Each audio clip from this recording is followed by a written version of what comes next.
Good morning, student. I am Kavita Chaudhary from Sunita Global School. I will teach you Hindi in class 5th.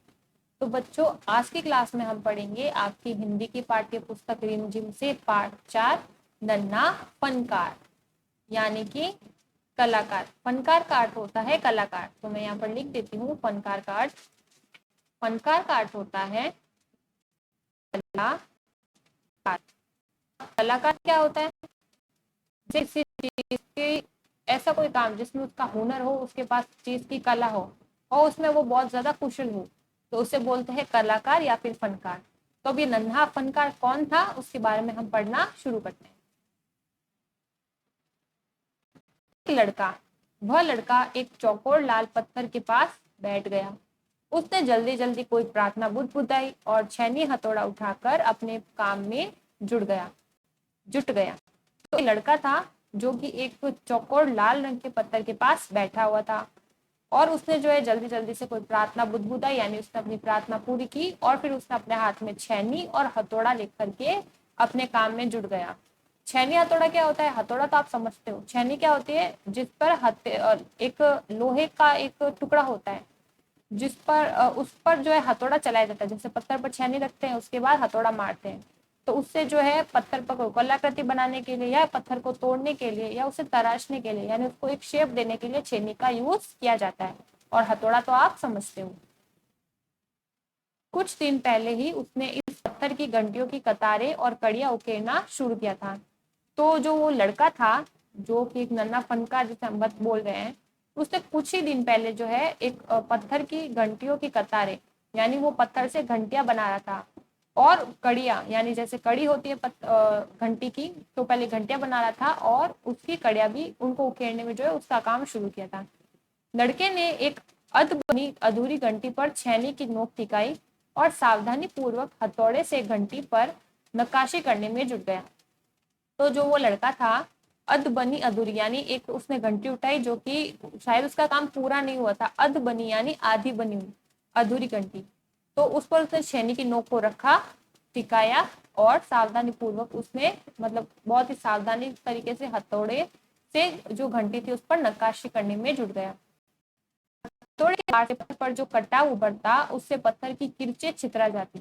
तो आपको जैसे पता है, अपन छैनी से हथौड़े पर मारेंगे तो पत्थर जो होगा वो थोड़ा बाहर निकलने लगेगा। तो इसका कहा गया है कि हथौड़े के वार से पत्थर पर जो कटाव उभरता, उससे जो पत्थर की किरचें छितरा जाती, यानी पत्थर थोड़ा बाहर आने लगता है और वो आंखें सिकोड़ लेता। साथ साथ, क्योंकि जैसे पत्थर बाहर आएगा तो उसकी आंखों में जा सकता है, इसलिए वो अपनी आंखें सिकोड़ लेता, यानी थोड़ी बंद कर लेता था। साथ साथ धीमी धीमी आवाज में वह कुछ गुनगुनाने भी लगता। उसके चारों ओर दूसरे संगतराश भी अपने अपने काम में डूबे हुए थे। अब संगतराश यानी उसके साथ काम करने वाले जो लोग थे, वो भी अपने अपना काम में डूबे हुए थे, अच्छे से अपना काम कर रहे थे। केशव 10 साल का था। अब इस नन्हे फनकार का क्या नाम है? केशव।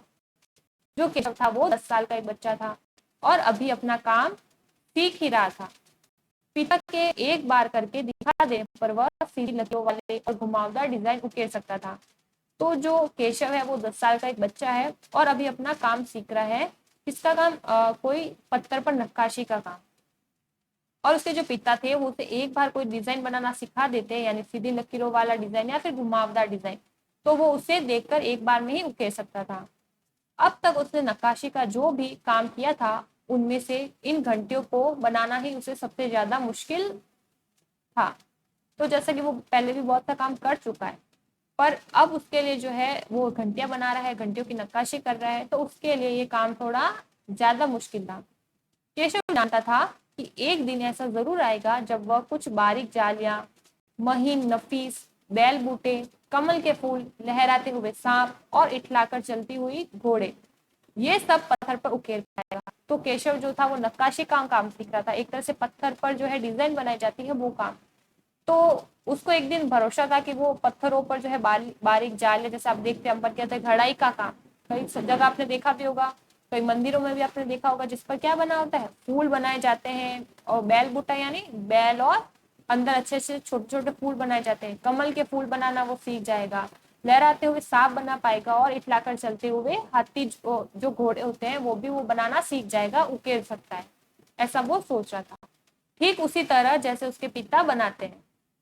कई साल पहले जब वो पैदा भी नहीं हुआ था, उसके माता पिता गुजरात से आगरा आकर बस गए थे। तो उसके जो माता पिता थे केशव के, वो गुजरात के थे, पर जब वो पैदा भी नहीं हुआ उससे पहले वो आगरा में आकर बस गए। बादशाह अकबर उस वक्त आगरे का किला बनवा रहे थे। तो जो बादशाह अकबर थे वो वहां पर, आगरा जो है वहां पर एक किला बनवाया था उन्होंने, वो बनवा रहे थे।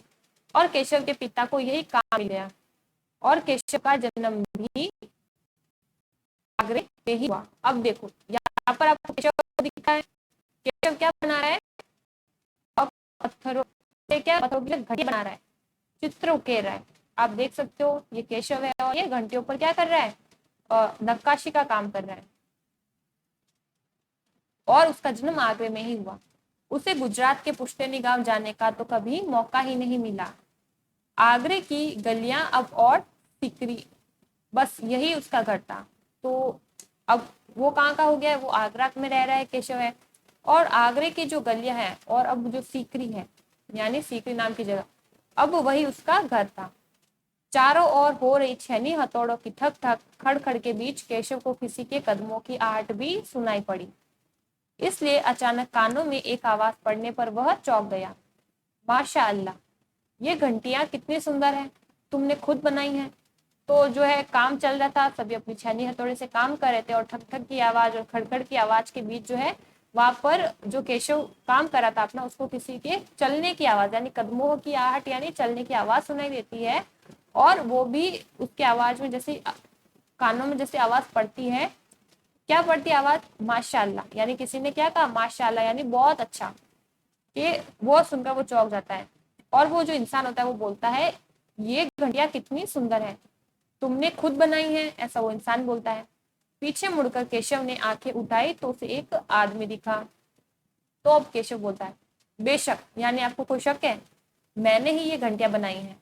क्या मैं आपको पत्थर पर नक्काशी करता नजर नहीं आ रहा, देखते नहीं मैं ही पत्थर को तराश रहा हूँ। केशव ने बड़ी तलखी से जवाब दिया, यानी एक तरह से कह सकते हैं कि गुस्से से, फटाफट से, या इतना अच्छा उत्तर नहीं दिया। यानी कि जैसे कि उन्होंने क्या बोला था कि क्या तुमने ये घंटियां बनाई हैं, उस इंसान ने, तो मतलब उसे थोड़ा अच्छा नहीं लगा होगा, तो उसने बोला बेशक मैंने ये घंटियां बनाई हैं। और क्या मैं आपको जो पत्थरों पर नक्काशी करता हुआ नजर नहीं आ रहा, जैसे कि मेरे हाथ में छेनी और हथौड़ा है, आपको दिख नहीं रहा है क्या, देखते नहीं मैं पत्थर को तराश रहा हूँ, यानी उसको शेप दे रहा हूँ, उसे सुंदर बना रहा हूँ।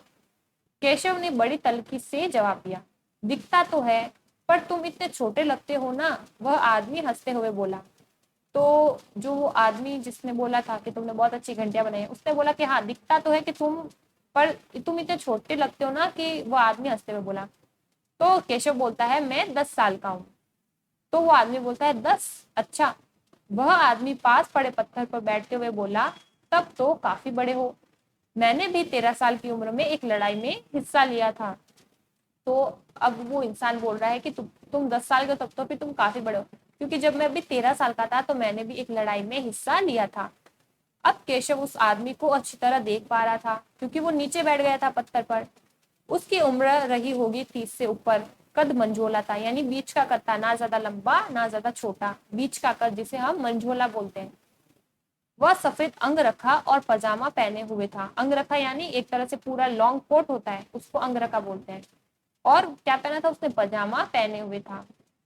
उसके लंबे बाल गहरे लाल रंग की पगड़ी में अच्छी तरह से ढके हुए थे। और उस इंसान के बाल कैसे थे, लंबे थे, और लाल कलर की पगड़ी में अच्छी तरह से ढके हुए थे। लगता है कोई बड़ा आदमी है। केशव ने उस आदमी के गले में पड़ी बड़े बड़े मोतियों की माला और अंगुलियों में अंगूठियों को देखते हुए सोचा। तीखी नाक और बड़ी बड़ी आंखें, होठों को ढकते हुए नीचे की तरफ आती घनी मूछे। केशव उस आदमी के व्यक्तित्व का मुआयना ही कर रहा था। अब देखो, तो उसका कद मंजोला था, यहाँ तक हमने पढ़ा। और उसने अंग रखा और पजामा पहना हुआ था, और उसके जो बाल थे लंबे थे, और उसको एक गहरी लाल रंग की पगड़ी में अच्छी तरह से ढक लिया था। तो केशव ने सोचा कि ये जो आदमी बड़ा आदमी यानी बहुत पैसे वाला आदमी है। और केशव ने उस आदमी के गले में पड़ी क्या देखी, बड़े बड़े मोतियों की माला पहने देखी, हाथ में बहुत सारी अंगूठियां पहने हुए देखी, और एकदम तीखी नाक थी उस इंसान की, बड़ी बड़ी आंखें थी, और होठों को जो है ढकते हुए मूछे जो थी वो नीचे आती, यानी उस इंसान की मूछे भी थी बड़ी बड़ी और घनी थी। और केशव उस आदमी का मुआयना यानी जांच पड़ताल कर रहा था उसको देखकर, जैसे अपन भी करते हैं ना किसी को देखकर कि हाँ ये हो सकता है। मुआयना यानी जांच पड़ताल। कि तभी तो केशव उस आदमी के व्यक्तित्व का मुहाना ही कर रहा था कि तभी एक आदमी ने एक नक्काशी की तरफ इशारा करते हुए कहा, इस लड़ी में अभी काफी काम बाकी है। इससे पहले ही केशव कोई जवाब देता उसने के तेजी से दौड़ाने की आवाज सुनी। तो जो वो इंसान था जो बैठा था केशव के पास, उसने बोला कि इस लड़ी में अभी तो काफी काम बाकी है। और ये ऐसा सुना केशव ने, और केशव इससे पहले कोई जवाब देता उसने इसी के तेजी दौड़ाने की आवाज सुनी, और यह और कोई नहीं महल का पहरेदार था। तो जो दौड़कर आया था नेक्स्ट इंसान वो कौन था? महल का पहरेदार जो पहरा देता है। हुजूर माफ करें, उसने बोला हुजूर यानी राजा साहब माफ करें, मुझे आपके आने का पता ही नहीं चला, हाफते हुए उसने कहा। फिर वह मुड़कर भौचक से खड़े केशव को घूरते हुए बोला, बेवकूफ खड़ा हो, हुजूर आला के सामने बैठने की जरूरत कैसे की तूने? झुक कर सलाम करीने। तो जो पहरेदार था वो दौड़कर आया और केशव को जब उसने बैठा हुआ देखा तो उसने हाफते हुए उसको भौचक यानी चौंक कर उसको बोला केशव को घूरते हुए कि तू बेवकूफ है, तू खड़ा हो और हुजूर आला यानी राजा साहब जो है उनको मतलब उनके सामने बैठने की जरूरत कैसे की यानी हिम्मत कैसे की, और उनको झुककर तू सलाम कर। अब केशव का माथा ठनका, ठनका यानी उसको कुछ कुछ समझ आने लगा, उसे कुछ कुछ समझ आ रहा था।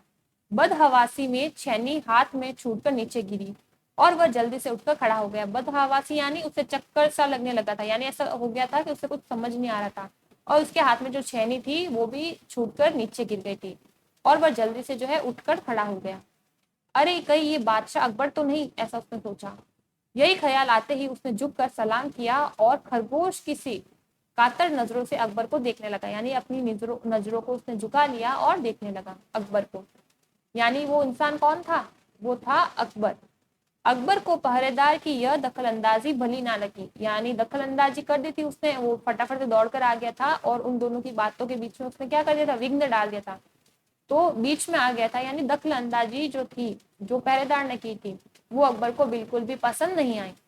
उन्होंने खींच कर पहरेदार को वहां से जाने का इशारा करते हुए कहा, ठीक है सिपाही। तो मतलब गुस्से में आकर उन्होंने खींच कर यानी गुस्से में आकर पहरेदार को वहां से उन्होंने जाने से इशारा किया, यानी अब तो उन्होंने इशारा किया तो फिर ठीक है सिपाही, कुछ देर के लिए हमें अकेला छोड़ दो।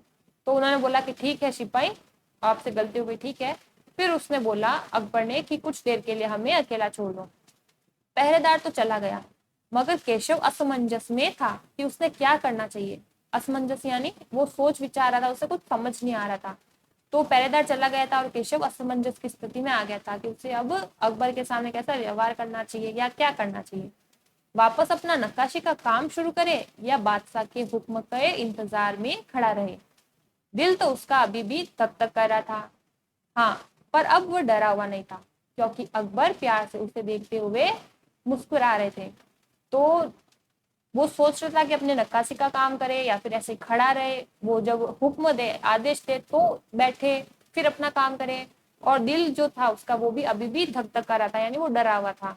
और हाँ, अब वह थोड़ा डरा हुआ भी था, डरा नहीं था, पर अब वह डरा हुआ नहीं था क्योंकि अकबर प्यार से उसे देखते हुए मुस्कुरा रहे थे। तो देखिए ये रहे अकबर, ये रहा केशव। तुम्हारा नाम क्या है? अकबर ने नरम आवाज में पूछा केशव से। उसने बोला केशव। उसने नपातुला जवाब दिया, केशव क्या तुम मुझे नक्काशी करना सिखाओगे? किसने कहा? बादशाह अकबर ने। उलझन में पड़े केशव ने तुरंत सिर हिला दिया, यानी उसने कुछ सोचा नहीं और सीधा ही सिर हिला दिया। तब तो तुम्हें मेरे लिए हथौड़े और छेनी का भी इंतजाम करना होगा। केशव फुर्ती से अपने पिता के पास भागा गया और उनका छेनी हथौड़ा उठाकर उल्टे पांव लौट आया, यानी फटाफट से आ गया। दोस्ताना अंदाज में अकबर केशव के पास जमीन पर बैठ गए, यानी जैसे अपने दोस्त होते हैं वो हमारे साथ कैसा व्यवहार करते हैं, यानी एक जैसा, सिमिलर, जैसा वो बैठता है वैसे ही हम बैठते हैं, है ना। तो वैसे ही उन्होंने केशव को अपना दोस्त समझकर यानी दोस्ताना अंदाज में अकबर जो थे वो केशव के पास जमीन पर बैठ गए और पास में ही जो पड़े पत्थर थे उनको खींचते हुए बोले, ठीक है अब बताओ कि मुझे क्या करना है। तो अकबर ने पूछा केशव से कि अब मुझको बताओ तुम मैं क्या करूं। तो केशव ने संदेह भरी नजरों से अकबर की ओर देखा। हुजूर, क्या आप यह सब करेंगे? तो मतलब वो संदेह भरी यानी वो सोच रहा था, शक था उसे कि क्या आप ये सब करोगे काम। तो अकबर बोलता है क्यों नहीं, मुझे तो विश्वास है कि मैं सीख ही लूंगा, मुझे तो ये विश्वास है कि मैं ये काम सीख जाऊंगा। नहीं नहीं, मेरा मतलब ये नहीं था। केशव सक पका गया। दरअसल मैं कहना चाहता था कि आप इतने बड़े बादशाह हैं, ये ठीक नहीं लगता। उसने कुछ अनमने भाव से कहा। तो केशव कहना चाहता था कि मेरा ये मतलब नहीं था कि आप सारा काम कर लोगे, मैं तो ये कहना चाहता था कि आप इतने बड़े बादशाह हो और ऐसा आप काम करोगे, ये अच्छा नहीं लगता है। तो अकबर हंसकर बोले, अच्छा लेकिन पिछले हफ्ते तो मैंने मिट्टी से भरी डलिया धोने में किसी की मदद की थी, क्या यह काम मुझसे भी ज्यादा मुश्किल है? ऐसा अब पूछ रहे हैं अकबर केशव से। तो केशव अभी भी असमंजस की स्थिति में था। वह अकबर के पास बैठ गया और उन्हें छेनी पकड़ने का भी सही तरीका सिखाने लगा। फिर जैसे ही केशव के पिता ने उसे सिखाया था, जैसे केशव के पिताजी ने केशव को छेनी पकड़ना और हथौड़ा पकड़ना सिखाया था, वैसे अब केशव अकबर को सिखा रहा था। उसने कोयले के टुकड़े से पत्थर पर लकीरें खींचकर एक आसान सा नमूना बनाया। यानी पहले कोयले के टुकड़ा लिया, उससे पत्थर पर लकीरें खींची यानी शेप दिया, और कहाँ कहाँ छेनी चलानी है, हथौड़ा चलाना है, उसके लिए उसने नमूना बनाया और गंभीरता से कहा, देखिए सिर्फ इन्हीं लकीरों को बहुत ध्यान से तराशना है। अकबर ने पत्थर पर छेनी रखी और जोर से हथेड़े से वार किया, जिससे कटाव ज्यादा गहरा हो गया। तो मतलब अब बोल रहा है केशव, अरे अरे नहीं नहीं। केशव ने तुरंत गलती पकड़ी, तो गलती कर देती। क्या गलती की थी अकबर ने कि छेनी को रखा और बहुत ज्यादा तेज से जो है हथौड़ा मार दिया था, जिससे जो है गलती थी। इसलिए जो केशव था उसने बोला अरे अरे नहीं नहीं। तो केशव ने तुरंत गलती पकड़ ली, हथौड़े को आहिस्ता से मारना है यानी धीरे से मारना है, ऐसे उसने करके दिखाया। और हाँ, अपनी आंखें थोड़ी नीच करके यानी बंद कर कर रखें, वरना किरचे उड़कर आंखों में चली जाएगी। किरचे यानी पत्थर के छोटे छोटे से जो टुकड़े होंगे वो आंखों में चले जाएंगे। अकबर मुस्कुराए, जी हजूर, और उन्होंने हंसकर क्या बोला, केशव को जी हुजूर। जवाब में केशव भी मुस्कुरा उठा। वह लगभग भूल ही गया था कि उसकी बगल में बैठा वह व्यक्ति हिंदुस्तान का बादशाह है, यानी पूरे भारत का वो राजा है। और केशव ये भी भूल गया था कि उसके बगल में यानी उसके पास में बैठा जो व्यक्ति है वो हिंदुस्तान का बादशाह है। एक अनाड़ी से व्यशक पर अपने काम की धाक जमाने में उसे मजा आ रहा था। अनाड़ी यानी क्योंकि वो अनाड़ी थे अकबर, उनको क्या नहीं आता था, पत्थरों पर नक्काशी करना नहीं आता था। और व्यशक यानी बड़े इंसान पर, यानी जो उम्र में बड़े होते हैं उनको हम व्यस्क बोलते हैं, व्यसक। पर अपने काम की धाक जना मतलब जो अनाड़ी सा व्यसक आदमी था उस पर केशव को अपने काम की धाक जमाने में बहुत ही मजा आ रहा था। वह बड़े ध्यान से देख रहा था कि अकबर किस तरह लकीरों को उकेर रहे हैं। बादशाह से जरा भी चूक हो जाने पर वो फौरन उनकी त्योरियां चढ़ जाती, यानी उसकी त्योरियां चढ़ जाती यानी वो मतलब ऐसा बोलने लगता कि आप गलतियां कर रहे हो। काम करते करते अकबर पूछ बैठते हैं, केशव सही नहीं है क्या? और केशव सिर हिलाकर अपनी असहमति जता देता, यानी वो बोलता कि हाँ ये आपने जो काम किया है वो सही नहीं है। अकबर इम्तिमान से बैठ गए, इम्तिमान यानी आराम से, और केशव को काम करता हुआ देखने लगे। अपने काम में खोए हुए उन दोनों को इस बात का एहसास ही नहीं हुआ कि आसपास मौजूद दूसरे संगतराश उन्हें बड़े कौतूहल से देख रहे हैं, यानी बड़े आराम से देख रहे हैं। यानी कौतूहल यानी एक तरह से देख सकते हैं बड़े भौचक्के से या हैरान होकर। अकबर ने गौर किया कि केशव पत्थर पर बने नमूनों को ही नहीं तराश रहा था, बल्कि अपनी तरफ से उनमें कुछ जोड़ रहा था, जिससे वे डिजाइन बहुत ज्यादा खूबसूरत लग रहे थे। लड़के के काम करने के अंदाज को देखकर अकबर ने धीमे से कहा, केशव देखना, एक दिन तुम बड़े फनकार बनोगे, यानी एक दिन तुम बहुत बड़े कलाकार बनोगे। हो सकता है कि एक दिन तुम मेरे कारखाने में काम करो। कारखाना? कैसा कारखाना? अब जो केशव था वो पूछ बैठता है। बस एक बार ये महल तैयार हो जाए और लोग आगरा से आकर यहाँ रहने लगे, तब मैं कारखाने बनवाऊंगा। इन कारखानों में मेरी सल्तनत के सबसे बढ़िया फनकार और शिल्पकार काम करें। सल्तनत यानी मेरे राज्य के जो सबसे अच्छे कलाकार होंगे और जो शिल्पकार होंगे वो काम करेंगे। चित्र बनाने वाले कलाकार, गलीचों के बुनकर यानी जो गलीचा होता है जिसे हम बिछाते हैं फर्श पर, संगतराश पत्थर और लकड़ी पर नक्काशी करने वाले शिल्पकार सभी वहां काम करेंगे। केशव का चेहरा चमक उठा और वह मुस्कुराते हुए बोला, मैं वहां जरूर काम करना चाहूंगा। फिर अकबर उठकर खड़े हो जाते हैं और जाते हुए बड़े प्यार से केशव का कंधा थपथपाया और कहा, अच्छा बेटा, अपना काम जारी रखो। अच्छे से उन्होंने कंधा थपथपाया और वो जाने लगे। उन्होंने बोला, अच्छा बेटा, अपना काम अब तुम जारी रखो। हुजूर, क्या आप दोबारा आएंगे? केशव ने बड़ी उत्सुकता से कहा। मतलब उसने पूछा कि आप वापस आओगे क्या, यानी बहुत वो खुश होकर उसने पूछा था। मैं जरूर आऊंगा केशव, ऐसा अकबर ने कहा। फिर तो पूरे दिन संगतराष्ट्रों के बीच केशव की धूम मची रही।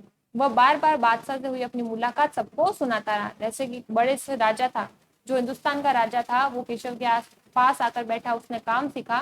तो उस दिन जो था वो दिन केशव के लिए खास बन गया और वो बादशाह जो मुलाकात को सभी को सुना रहा था।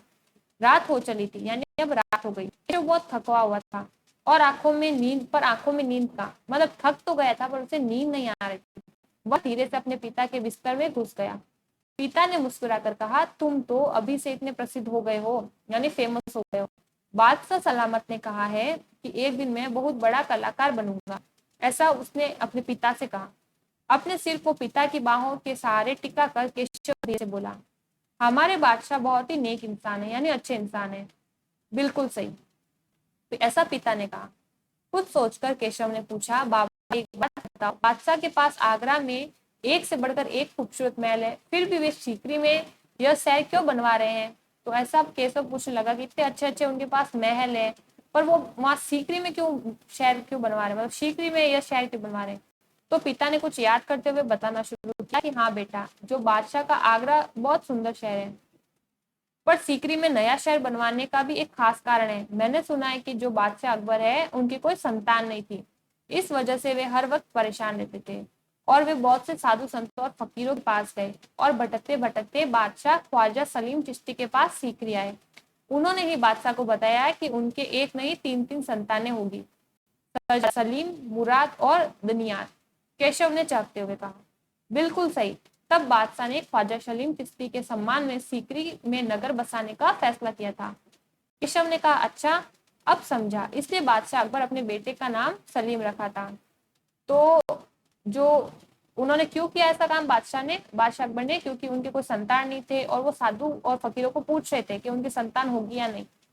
तो उन्होंने बताया था कि एक बादशाह मतलब एक भटकते भटकते वो कहाँ गए थे, एक ख्वाजा सलीम चिश्ती के पास गए थे और उन्होंने उनको बताया था कि उनके एक नहीं तीन संतानें होंगी, जिनका नाम होगा शहजादा सलीम, मुराद और दनियात।